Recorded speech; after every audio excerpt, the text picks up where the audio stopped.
Gonna quickly share the link to the stream on Instagram, and then we will get started. Hello, everyone. What are we doing? Channel.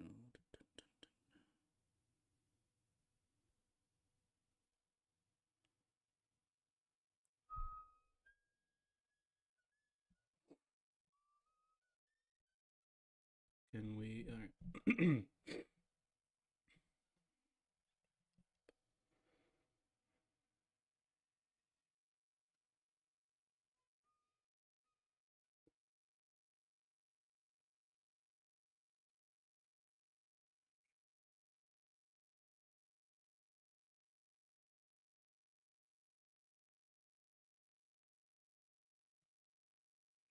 Share, copy link.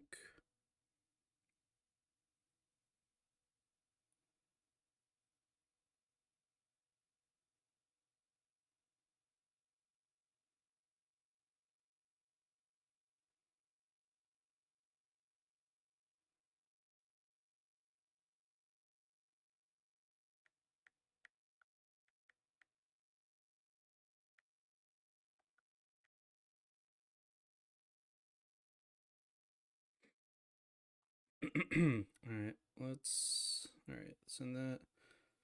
Alright, no more dead air. Hi, everyone. Welcome back. It has been a while. I hope everyone watching is doing fantastic. I decided to do an impromptu go live and kind of stalled for the first 2 minutes, but we received the digital samples of Everstone from the factory. So we got back behind us here the digital e-proof copies of the game. So we received 6 of them, and I wanted to jump on and kind of just go through the live unboxing together. We'll put the box cover back there behind us, but here is a sneak preview of what you can see in the game. So first things first is the page rulebook that goes over everything from content. It is our initial run of the rulebook, which came out really well. It's not the final paper or gloss or finish, but all that. But that is what we have first. What do we want to show off next? We got the 3 different resource types that you can find in the game that come in a little red. We got a yellow and a blue. These are 3 of the 4 resources you can find in the game. So don't let us forget that. Throw in a little cup here. What else we got? We got the 3 slightly larger than standard D6 dice that are a navy-ish dark blue to match the card backs with the white pips. We have 2. We have the player influence tokens, which are screen printed and came out really well. Oh, those feel great. So we got 1 kind of little guy there. We have our little mustard yellow color with a little sun kind of printing. They kind of have a embossment to them. Well, the printing kind of sits up, so it's not the heat press yet. These again are just the e-samples, so the printing of everything is a little darker than it'll be in the final. But those are the different influence tokens for each player. Along with that, we have the 4 reserve boards for each player color. And on the back side, you have the 4 different solos you can play against. So we got those that came in. We also got the player boards, which TJ did an amazing job for the art. But we have 4 of the caravan player boards. Those came out really well. Again, they just have a digital printing finish, so it'll be a slightly glossier. We then have the 1 punch board in the game, which So we got the 12 villager tiles. We have the base camp rewards module and the character powers that those pop out real nice. We have the one of the A tokens. We got, so those pop out really well. Those are a nice weight. So we'll stick those back in for now. And last but not least, we have the main board. So I'll set the box off. I take that back. We have a few more pieces. But oh man, this came out really well. So we have the main board in the game. Now this is not the final art for it, but it is close to what the final board, slightly off, but the one of the close friends of mine, Jack, actually stepped in to help do some of the final illustration while TJ was out on baby duty, and I think he did an amazing job with that. But so we have the board. On the board will be the different villager tiles that will rotate game to game. Those came out beautifully. I'll stick that one back in. And then we got the 4 caravan boards that are all the same. So I'll just hold up one. Hopefully that was in frame. Can't really see. We got where we can justify going dual layer on these, because that would look pretty sweet, because the barrels would have a recess to them to be able to hold the ration if we raise enough on Kickstarter. And then we have, again, the dice. We have the influence tokens for all the player colors. We have the resource gems. And then what I didn't get to show off is the caravan tokens. These came out awesome.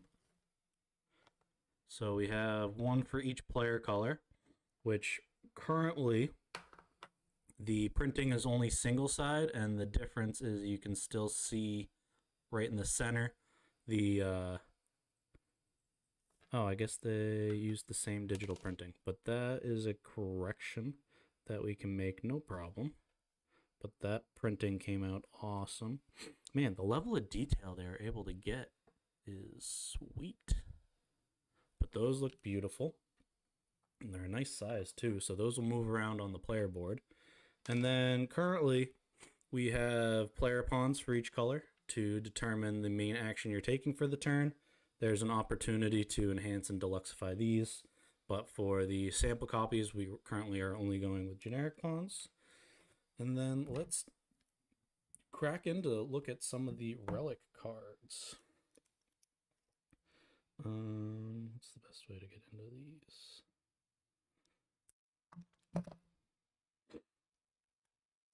Hope everyone following along is enjoying my rudimentary ability of showing everything off. So we got some of the oh man, the relic cards. So these are just stock, so they'll be a little better of a material in the final copy, but those look beautiful. They currently don't have the final relic and illustration or title yet, but they will in the final print run. Oh man, the detail and everything came out so well. And there's not a ton of drift. There's a little here and there. Like you can kind of see the distance between the banner and the edge on that one versus this one. They're slightly different, but that was taken into account with the bleed. Let's open the other deck. Let's see. Careful not to damage any of the cards. But so we got the rest of the relic cards here. So those will be shuffled in. Let's see if we can find one of the starting relics. And the trick to that is there'll be a boom boom. those caravan upgrades. Ooh, so that's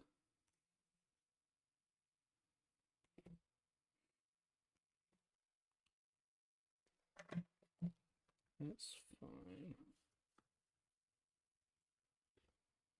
Okay, so that hopefully isn't the case with all of them. There was a little misprinting there, but that's okay. Charging Cauldron, yep. So this one has its final art in it. So the Vessel of Culinary Might, that one came out well.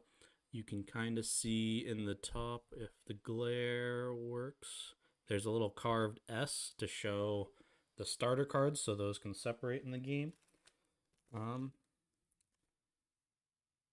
We'll probably clean up the border of those as well. But the caravan back, that came out really well. And then we have our first player card, which gets tucked under the reserve mat here, so you can see who the first player of the game is, with a reminder of setup for the game, as well as we have a little advanced variant setup adjustment card. Hey Brian, thanks for stopping by. Yeah, it's going well. It caught me a little off guard. The sequencing of the fronts to backs, we ended up mixing up two of the relic backs with caravan backs, so those will have to be flip-flopped. But other than that, there's not a ton that didn't come out to my expectations, so it's super awesome to see all this in person. And so I think tonight Michaela and I actually might rack it and play our first game of Everstone with the sample copies, so I'm stoked for that. We have a few more relic illustrations. I don't have the best lighting, but we got the duplicating hourglass that came out really well. We have the maybe. We got the mystical chalice, which is a little homage to the Princess Bride with the flavor text of Inconceivable. And so the goal with all of these relics is to, hide a little Easter egg or nostalgia moment for you to discover along the way. We got, here's the last one we'll show. We got the stone statue of Vitality, which is kind of like one of the level up mushroom blocks from Super Mario, but archaic like, and kind of carved out of stone. And the flavor text is Peaches, Peaches, Peaches from the new Jack Black song from the new Mario. So I thought that would be fun to hide in there. And so that is what we got there. Oh, I guess we got one more deck we can open. And then I'll get to repack all this and make a few other notes on adjustments. But overall, I'm extremely satisfied with how these samples have come out so far. And this weekend, I'll be hosting at my local game cafe a learn and play event to take advantage of the 6 copies before they get sent out across the globe to reviewers. So we have the reserve extensions, which these came out really well. So that's the front side and then the back side. And so how those will work is the workshop in the game acts as your hand. And so relics, when they're in your hand, have no function to them and actually take up space, so you can't activate the abilities on the board. The reserve extensions, because they're half cards, only take up that bottom half, so you can store additional resources than your standard amount you'd be able to store on your reserve, but also still allow you to use the ability of the spot it's in. So those came out really well. And then the last cards in the game are getting renamed, but right now they are called up, and you can acquire through a lot of the different spaces on the board, which have a basic income that they'll provide you. But when you acquire them, they will be, you have the ability to pay 2 yellow resources, which We'll probably have to throw a drop shadow or something to make that stand out slightly more. The yellow on back kind of fades away, but it allows a one-time spending of 2 yellow to flip and have a better upgrade resource gathering. And last part is the starting quests and the personal quests. So we got the starting quests here, which on the back side you can tell the difference because their border is black versus the white.